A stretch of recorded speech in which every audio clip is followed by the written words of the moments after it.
The Hoenn Elite Four's trainers, for the most part, all tend to kind of match their teams and their typings in terms of aesthetics. But today's trainer, well, she certainly changed that. Phoebe, the Ghost-type Elite Four member of the Hoenn League, and canonically speaking, the second Elite Four member that we face in our challenge. Phoebe's appearance is certainly interesting for a Ghost-type Elite Four member. She is the opposite of scary, donning a tropical beach outfit instead. Oddly enough, this is never really explained, but that doesn't mean that we can't learn more about her as a character. Upon our first meeting, Phoebe tells us that she did her training at Mount Pyre in the Hoenn region, a mountain which has an internal tower that hosts numerous graves of Pokemon and is a place where traders gather to pay respect to their fallen friends. She says that this is where she learned how to commune with Ghost-type Pokemon, and perhaps this talent is how she's able to specialize in the type so well. She values this bond that she's able to form with Ghost types very highly, and seems to suggest that it and the training that led to it is the source of her power as a trainer. Phoebe's grandmother is, or was, an elder that helped look after Mount Pyre and is known to be Phoebe's inspiration.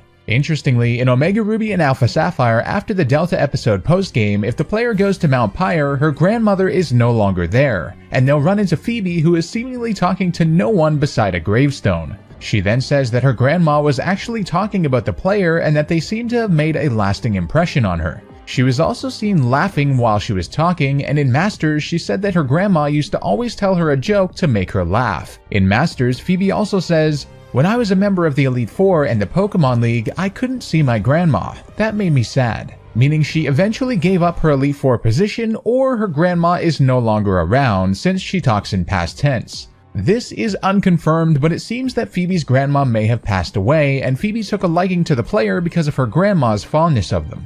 In terms of battle, Phoebe very much values the bond between trainer and Pokemon, and the PokeNav tells us that her strategy is to confuse and confound opponents. As an Elite Four member, we know that Phoebe is a strong trainer, but is she perhaps stronger than we realized? Using all of her appearances in the main series games, it's time to construct Phoebe's best possible team.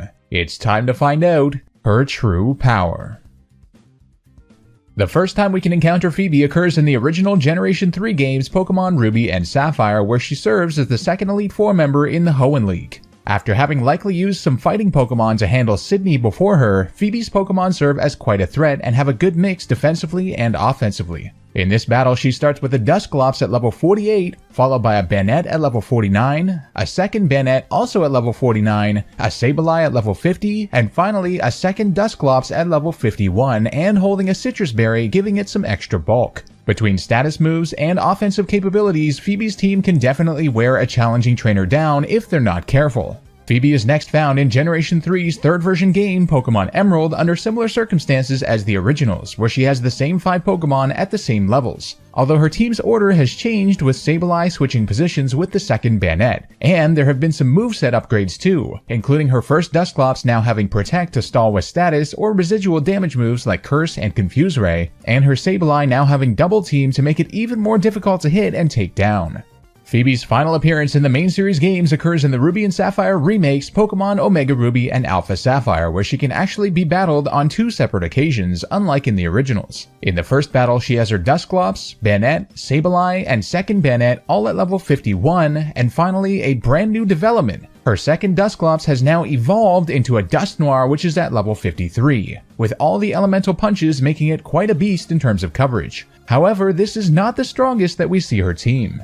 These remakes also give us the opportunity to rematch Phoebe after we've become the Hoenn champion, in which she's become far more powerful, is no longer holding back, and has some major team developments. In this rematch battle, she begins with her Banette now at a whopping level 71, followed by her brand new Mismagius at level 71, a brand new Drifblim at level 71, a brand new Chandeleur at 71, her Dusknoir at level 71, and finally her Sableye now at an insane level 73. But there's one more thing we have to take note of. Her Sableye now holds the Sable Knight Mega Stone, meaning that Phoebe has gained access to Mega Evolution and a powerful Mega Sableye. It's time for the moment we've all been waiting for. Using all of her appearances in the main series Pokemon games, let's construct Phoebe's best possible team. The first pick for Phoebe's best team is going to go to her Sableye from her Omega Ruby and Alpha Sapphire League rematch team, in which it's at level 73 and holds the Sable Knight Mega Stone, making it a beastly Mega Sableye.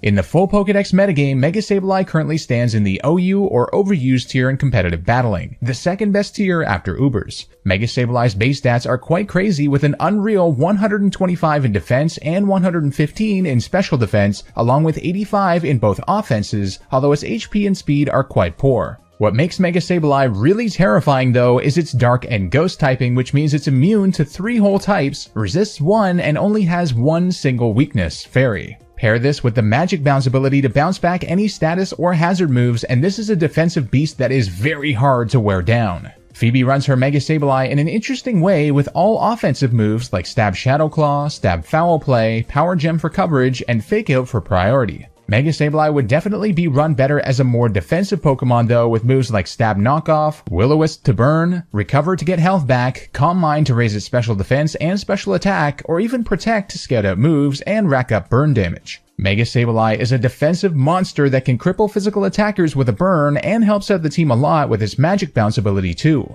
The second pick for Phoebe's best team is going to go to her Chandeleur, also from her Oras rematch, in which is at level 71. Chandeleur currently stands in the UU or Underused tier in competitive battling and is a really interesting Pokemon with a unique typing and great base stats, with the only mediocre one being its HP, and aside from that they're all great, including an absolutely insane 145 special attack. With moves that Phoebe has had on it like Stab Flamethrower and Hex, along with Energy Ball and Dark Pulse for coverage, it forms a great special attacker, but could also make use of moves like Calm Mind to raise its special attack and special defense even further, and perhaps Stab Shadow Ball instead of Hex for more reliable damage. Chandeleur is an offensive monster that can even take a hit and still outspeed many Pokemon too.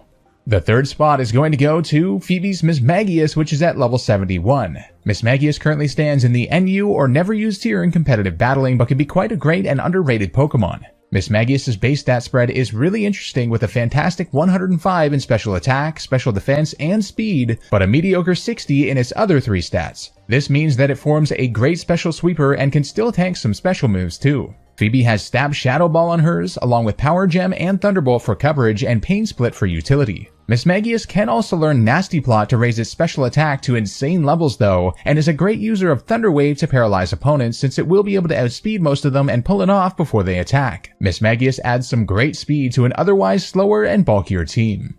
And the fourth pick is going to be Phoebe's Dusknoir, which is at level 71.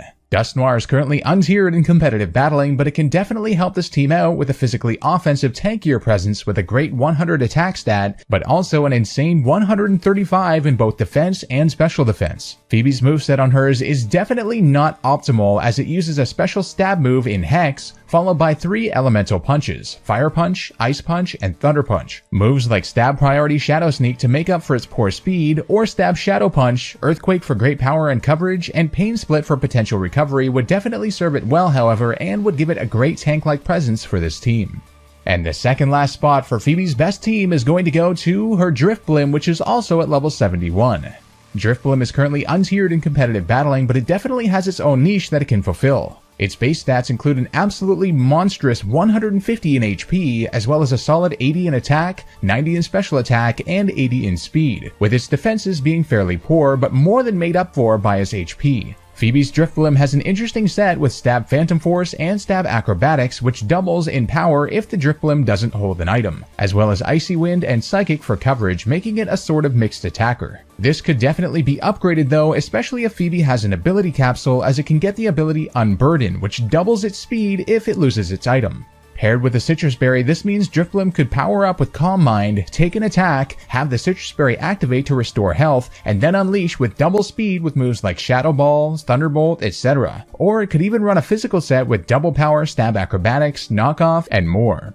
And the final spot on Phoebe's best team is going to go to her Banette, which is at level 71 and is untiered in competitive battling. Banette is an interesting Pokemon as its base stats are not that great at all, with its only notable ones being a great 115 in attack and 83 in special attack, with the rest being mediocre. Phoebe's moveset on it is also atrocious as it runs as a special attacker with moves like Shadow Ball and Psychic, along with Toxic, which it doesn't really have the defenses to be able to pull off well. Instead, Banette could run moves like Stab Shadow Claw and Priority Shadow Sneak, along with Knockoff to get rid of the opponent's item, and potentially even Sucker Punch or Gunk Shot for more coverage. Though not the best Pokemon, Banette does have a purpose as it provides a heavily physical offensive presence with priority moves too to pick off opponents that have been weakened by Phoebe's many bulkier threats.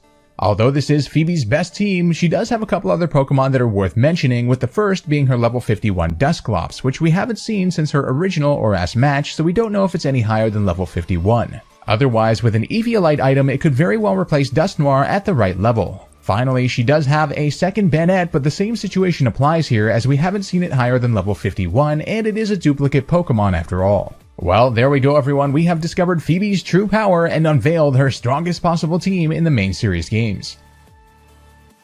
If you enjoyed this video and are looking forward to more from this series, please be sure to leave a like and subscribe with notifications on by hitting that bell icon if you haven't already. Before we go, I'd just like to give a quick shout out to my YouTube members and patrons who have made this series possible. Thank you guys so much for your support. If you enjoy my content and would like to support the channel and get some cool perks, the links to support will be in the description below. This has been Soul Spectre, and I'll see you guys next time for some more True Power.